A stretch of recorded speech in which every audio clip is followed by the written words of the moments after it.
नमस्कार बच्चों, आज इस वीडियो में क्लास 9th मैथ प्रश्नावली 8.1 चतुर्भुज के प्रश्न 1 को सॉल्व करेंगे। इसके पहले देखिए हम लोग प्रमेय पढ़ चुके हैं। 2 प्रमेय रह गया है इस चैप्टर का, वो आगे इस प्रश्नावली समाप्त होने के बाद बताएंगे, क्योंकि दूसरे प्रश्नावली में है उसका यूज। ठीक है, तो हम लोग चलते हैं प्रश्न 1 को सॉल्व करते हैं। बच्चों देखिए इसमें कह रहा है, यदि एक समांतर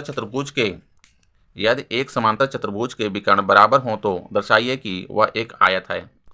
एक समांतर चतुर्भुज के विकर्ण का है, इस तरह से देखिए चतुर्भुज है, ठीक ना। कह रहा है विकर्ण बराबर हो दर्शाइए कि वह एक आयत है। ध्यान दीजिएगा, जो दर्शाना रहता है उसी के हिसाब से हम लोग फिगर बनाते हैं, क्योंकि देखिए आयत हमको इसको सिद्ध करना है। लेकिन दिया क्या है, एक समांतर चतुर्भुज है और इसके विकर्ण क्या कह रहा है, ये बराबर हैं। तो यहाँ पे देखिए जो दिया है पहले उसको करेंगे। दिया है इस तरह से देखिए फिगर बना लेंगे। तो दिया है ए बी सी डी एक समांतर चतुर्भुज, ए बी सी डी एक समांतर चतुर्भुज है, एक समांतर चतुर्भुज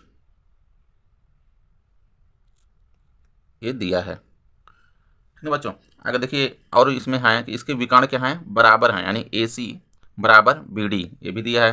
तो ए सी बराबर बी डी कर लेंगे इस तरह से, ये दिया हुआ है। हमको सिद्ध करना है, देखिए सिद्ध करना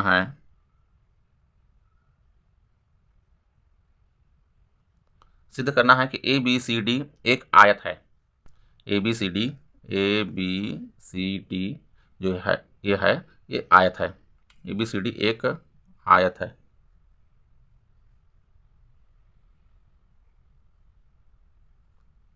ये सिद्ध करना है। अब चलेंगे उपपत्ति में।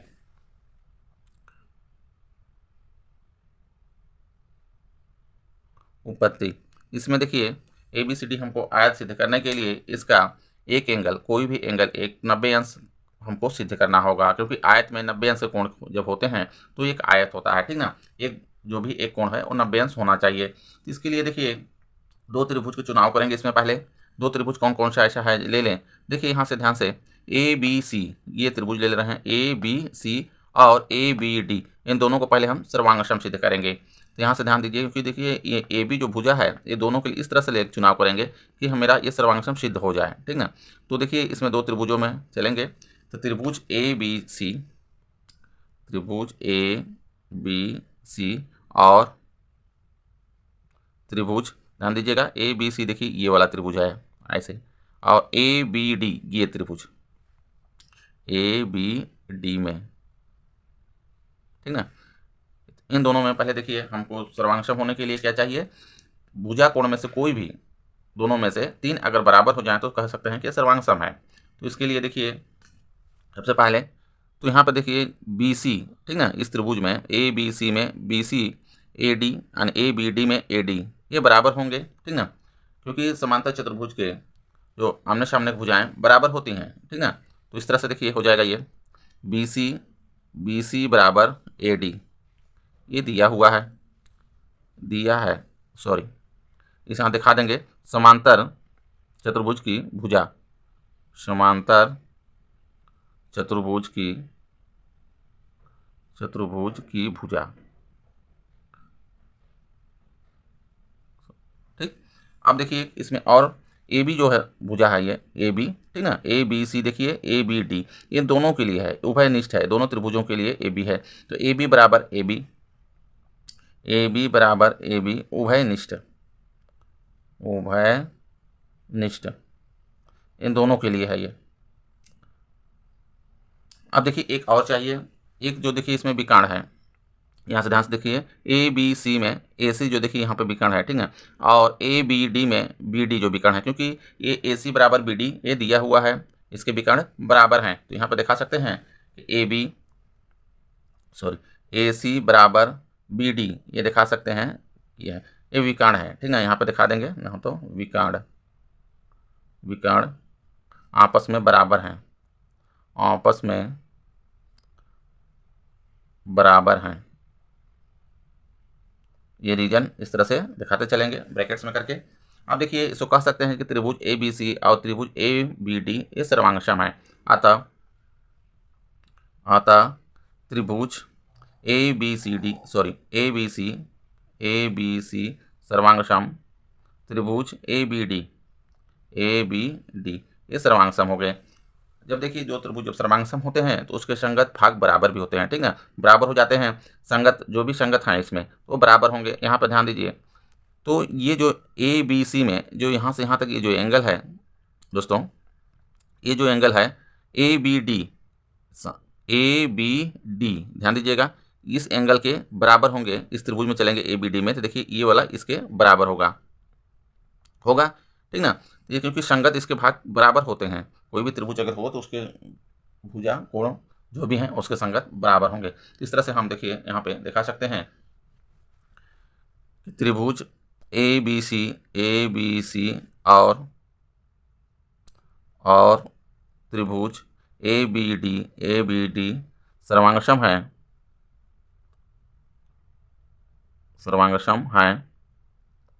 इसलिए इसके संगत भाग बराबर होंगे, इसलिए इसके संगत भाग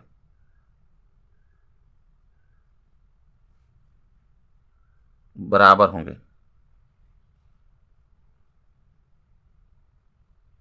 देखिए जब ये बराबर होंगे तो कह सकते हैं इस त्रिभुज में देखिए ये वाला angle A B C angle बराबर हो जाएगा, देखिए बी ए डी एंगल, ये वाला एंगल, ठीक है, यानी ये दोनों ए और बी बराबर होंगे। इस त्रिभुज के लिए देखिए ए है, इस त्रिभुज के लिए बी है, तो एंगल ए बी सी बराबर एंगल बी ए डी इस त्रिभुज में, ठीक है, एंगल बी ए डी ये बराबर हो जाएंगे। अब यहाँ से ये देखिए इन दोनों देखिए त्रिभुज जो कोण है, इस त्रिभुज के दोनों त्रिभुज के जो कोण है एक ही भुजा पे हैं। हाँ ये देखिए इस त्रिभुज का देखिए इस पे है, ये त्रिभुज का इस पे है, तो ये देखिए अगर इस तरह से है, ठीक है, अब एक कहीं और कोण बन रहा है, एक कहीं और बने कोणों का योग कितना होता है 180 अंश होता है, यानी कोण ए और कोण बी को हम योग कर दें तो 180 अंश होता है, ठीक है। आता या तो इस तरह से लिख देंगे, परंतु देखिए इन दोनों कोणों का योग कितना होगा 180 अंश होगा। एंगल यहाँ पर दिखा भी देंगे, यहाँ समीकरण एक दिखा देते हैं, देखिए इसका योग कर लेते हैं, एंगल ए बी सी ये वाला एंगल, ठीक है, धन एंगल बी ए डी ये वाला एंगल, दोनों का योग कितना होगा 180 अंश। यहाँ पर लिख देंगे एक ही और बने कोणों का योग, एक ही और बने कोणों का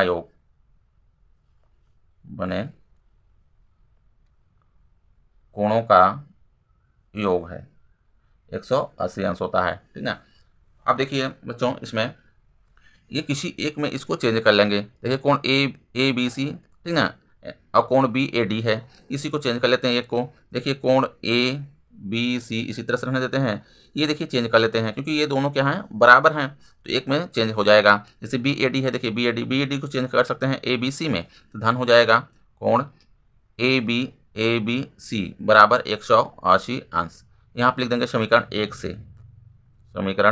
एक से जो कि ये चेंज हुआ है।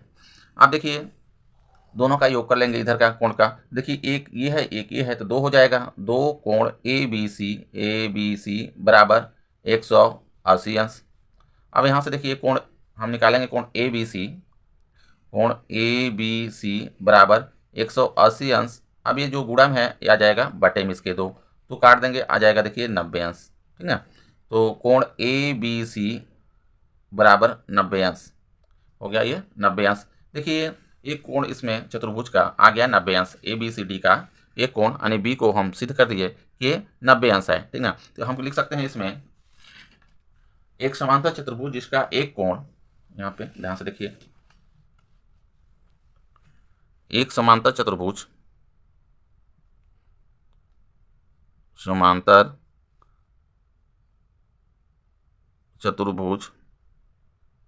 एक समांतर चतुर्भुज जिसका एक कोण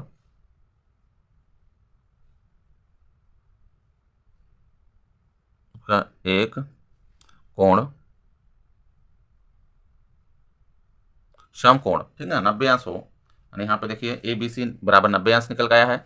एक कोण समकोण हो समकोण यानी 90 अंश, ठीक ना। समकोण हो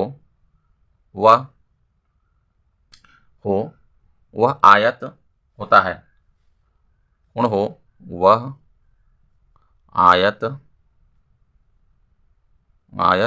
होता है। हमको यहीं सिद्ध करना था ए बी सी डी एक आयत है, अतः हम यहाँ पे दिखा देंगे, अतः ए बी सी डी एक आयत है, एक आयत है। इस तरह से सॉल्व करेंगे बच्चों। वीडियो अच्छा लगा हो तो लाइक करें, इन चैनल को सब्सक्राइब कर लें। धन्यवाद।